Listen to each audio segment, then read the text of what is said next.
Good morning, welcome to news analysis. నేను Jyotsna. Discussion లోకి వెళ్లే కన్నా ముందు వివిధ పత్రికల్లో వచ్చిన వార్తా కథనాలను ఒకసారి చూద్దాం. తెలంగాణ వార్తా పేపర్స్ చూసినట్టయితే ముందుగా ఈనాడులో వచ్చిన కథనాలు చూద్దాం. ఈనాడులో మనకు ప్రధాన వార్తగా కాంగ్రెస్ మెరుపు ధర్నా అంటూ ఈ వార్తనిచ్చారు.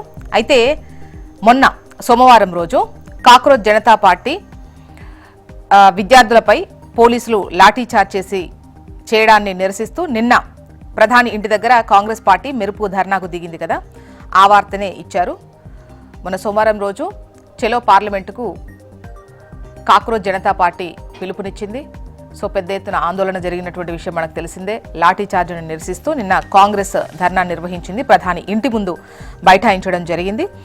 ప్రధానితో పాటు కేంద్ర హోంమంత్రిని రాజీనామా చేయాలని చెప్పేసి డిమాండ్ చేశారు రాహుల్ గాంధీ. పార్టీ అధ్యక్షుడు మల్లికార్జున ఖర్గే, అగ్రనేతలు రాహుల్ గాంధీ, ప్రియాంక గాంధీతో పాటు పలువురు సీనియర్ నేతలు లోక్ కళ్యాణ్ మార్గ్లోని ప్రధాని ఇంటి దగ్గర ధర్నాలో పాల్గొన్నారు.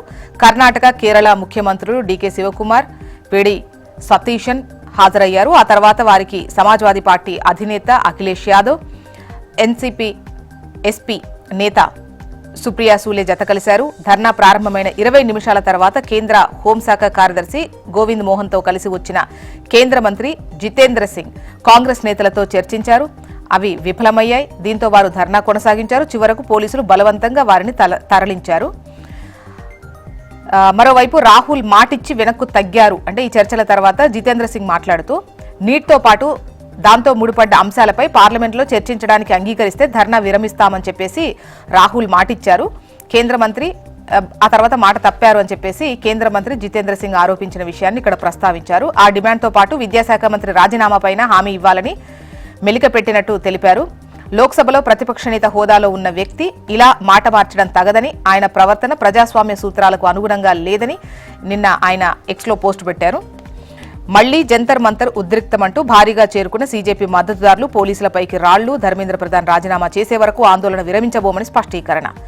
నీట్ లీకేజ్ ఘోర పాపం, విద్యార్థుల భవితతో ఆటలాడితే సహించం, ఇది రాజకీయాలు చేసే అంశం కాదు. ఎన్డీఏ ఎంపీల సమావేశంలో మోదీ చేసిన వ్యాఖ్యలు. ఇక కాగితాల్లో కాదు చేతల్లో చూపండి. హకీంపేటలో ఎడ్యుకేషన్ హబ్ నిర్మాణ తీరుకు సంబంధించి సీఎం రేవంత్ రెడ్డి ఆగ్రహం వ్యక్తం చేశారు. పనులు మందకొడిగా సాగడంపై ఆయన తీవ్ర అసంతృప్తి వ్యక్తం చేశారు. వచ్చే ఏడాది తరగతులు ఎలా ప్రారంభిస్తారంటూ అధికారులను మందలించినట్టుగా తెలుస్తోంది. పనిచేయని వారిని ఇంటికి పంపాలని ఆదేశించినట్టుగా కూడా సమాచారం. ఇక ఇది రేవంత్ రెడ్డి సర్కార్ తెచ్చిన కరువు అని అంటున్నారు BRS working president KTR. KCR కు పేరొస్తుందనే కాళేశ్వరం నీళ్లను ఎత్తిపోయట్లేదు, రైతులకు తీరని అన్యాయం చేస్తున్నారు. ఢిల్లీలో యువత కేంద్రాన్ని గడగడలాడిస్తున్నట్టే రాష్ట్రంలోనూ ఆ పరిస్థితులు రానున్నాయి. లక్షెట్టిపేట రైతు సదస్సులో కేటీఆర్. టీచర్ల ప్రత్యేక టెట్కు నోటిఫికేషన్, నేటి నుంచి దరఖాస్తులు, తొలిసారి నిర్వహణ. సెప్టెంబర్ 7 నుంచి 11 వరకు ఆన్లైన్ పరీక్షలుంటాయి. ఇక నిపుణుల భర్తీతోనే గుండెకు సాంత్వన, సర్కార్ ఆసుపత్రిలో కార్డియాలజిస్టుల కొరతకు సంబంధించి ఈ వార్త.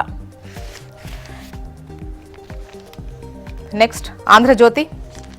ఇక్కడ మనకు ప్రధాన వార్తగా నిన్న ఢిల్లీలో ప్రధాని ఇంటి ముట్టడి, కాంగ్రెస్ నేతలు ఇంటి ముట్టడికి సంబంధించి వార్తను హైలైట్ చేశారు. మొన్న సీజేపీ ఏదైతే నీట్ పరీక్షకు సంబంధించి వారు ఆందోళన చేస్తూ చెలో పార్లమెంటుకు పిలుపునిచ్చారో ఆ క్రమంలో ఉద్రిక్త పరిస్థితి చోటు చేసుకోవడం, లాఠీచార్జ్ జరగడం, దాన్ని నిరసిస్తూ నిన్న కాంగ్రెస్ మెరుపు ధర్నాకు దిగడం, ఆ వార్తని ఇక్కడ హైలైట్ చేస్తూ ఆంధ్రజ్యోతి ప్రధాన వార్తగా ఇచ్చింది. ప్రధాని నివాసం ముట్టడి, ఢిల్లీలో కాంగ్రెస్ నాయకుల మెరుపు ధర్నా అంటూ. ఇక నీట్ పేపర్ లీక్ మహాపాపం, పిల్లలను రెచ్చగొట్టడం సరికాదు అన్నారు ప్రధాని మోదీ. మరోవైపు పనిని నిర్లక్ష్యం చేస్తే వేటే అంటున్నారు సీఎం రేవంత్ రెడ్డి. మార్చి కల్లా ఎడ్యుకేషన్ హబ్ పూర్తి కావాలి, కాంట్రాక్టర్లు నెలవారీ లక్ష్యంతో పనిచేయాలి, తెలిసిన వారైనా అలసత్వాన్ని ఉపేక్షించను, అనుకున్నట్టు చేయకుంటే సిబ్బందికి సస్పెన్షనే. హబ్ అద్భుతమని చెప్పాం, ఇక్కడేం లేదు. కొడంగల్ హబ్ పనులపై సీఎం రేవంత్ రెడ్డి తీవ్ర అసంతృప్తి, శనివారంలోగా నివేదిక ఇవ్వాలని ఆదేశం. ఇళ్లు కేటాయించాకే నిర్మాణం, దరఖాస్తుల పరిశీలన పూర్తి కాగానే కేటాయింపు. ఇందిరమ్మ ఎల్ఐజీ ఇళ్లకు సర్కార్ కొత్త విధానం తీసుకొచ్చింది అంటూ ఈ వార్తనిచ్చారు. పట్టణ ప్రాంత గృహ నిర్మాణ కార్యక్రమం కింద హైదరాబాద్లోని క్యూర్ పరిధిలో నిర్మించనున్నటువంటి ఇందిరమ్మ ఎల్ఐజీ ఇళ్ల పథకంలో ప్రభుత్వ సరికొత్త విధానాన్ని అమలు చేయనుంది. ఇల్లు నిర్మించిన తర్వాత లబ్ధిదారులను ఎంపిక చేయడం కాకుండా ముందుగానే లబ్ధిదారులను ఎంపిక చేసి వారికి ఇళ్లను కేటాయించిన తర్వాతే నిర్మాణం చేపట్టనుంది. యాసంగి సాగు కష్టమే. సెప్టెంబర్ డిసెంబర్లో ఎల్నినో తీవ్ర రూపం. వచ్చే మార్చి వరకు ఆ ప్రభావం ఉంటుంది. కొన్ని చోట్ల వానలు పడ్డా మొత్తంగా తక్కువ వర్షపాతమే నమోదవుతుంది. వరి, చెరుకు పంటలు వెయ్యొద్దు, ఆరుతడి పంటలే మేలు. కూరగాయల పంటలు వెయ్యండి. యూనిట్కు 10 రూపాయలు ఇచ్చినా విద్యుత్ దొరికే పరిస్థితి లేదు. అన్నదాతలు విద్యుత్ పొదుపు పాటించాలి అంటున్న నిపుణులు. నమస్తే తెలంగాణకు వద్దాం. రైతులను కాటేస్తున్న కాంగ్రెస్ అంటూ మరణించిన 4 రైతుల కుటుంబాలకు బీఆర్ఎస్ ఆర్థిక సాయం.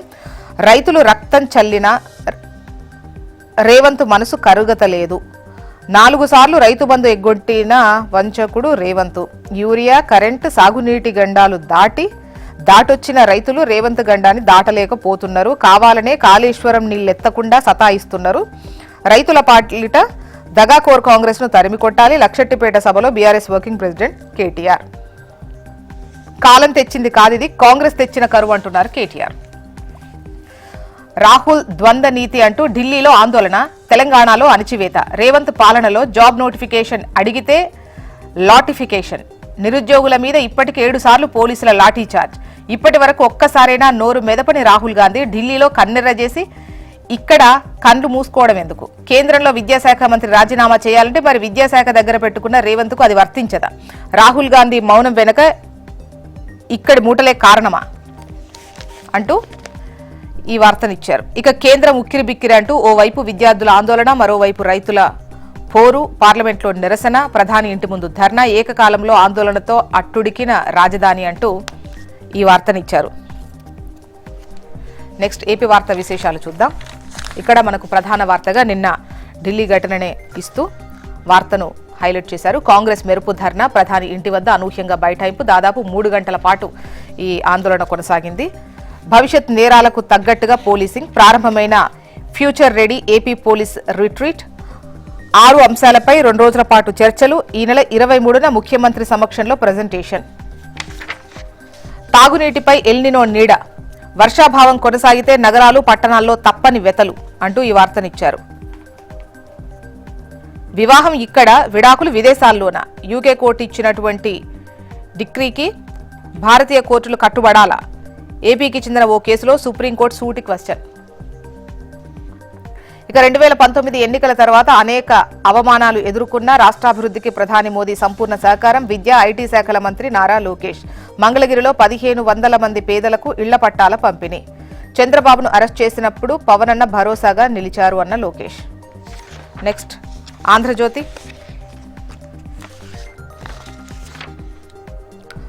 ప్రధాని నివాస ముట్టడికి సంబంధించి వార్తను ప్రధాన వార్తగా ఇచ్చారు. ఢిల్లీలో కాంగ్రెస్ నాయకుల మెరుపు ధర్నా అంటూ. ఇక నీట్ పేపర్ లీక్ మహాపాపమన్న ప్రధాని. నేడు ఢిల్లీకి సీఎం మోదీ, అమిత్ షాతో భేటీ. డీలిమిటేషన్, మహిళా బిల్లులపై చర్చ. వీటిపై ప్రాంతీయ పార్టీలతో సమన్వయం చేసుకునే బాధ్యత చంద్రబాబుకు అప్పగింత. దీనిపై చర్చించడానికే హస్తిన పర్యటన. కేంద్ర మంత్రివర్గ విస్తరణపైన మంతనాలు. 1న భోగాపురం ప్రారంభోత్సవానికి ప్రధానిని ఆహ్వానించనున్న ముఖ్యమంత్రి చంద్రబాబు నాయుడు.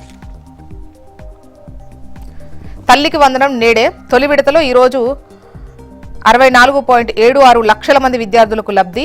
తల్లుల బ్యాంకు ఖాతాల్లో 13,000 చొప్పున జమ చేయనున్న ప్రభుత్వం. ఆగస్టు 30న 2వ విడత జమ అవుతుంది. నెక్స్ట్ సాక్షి.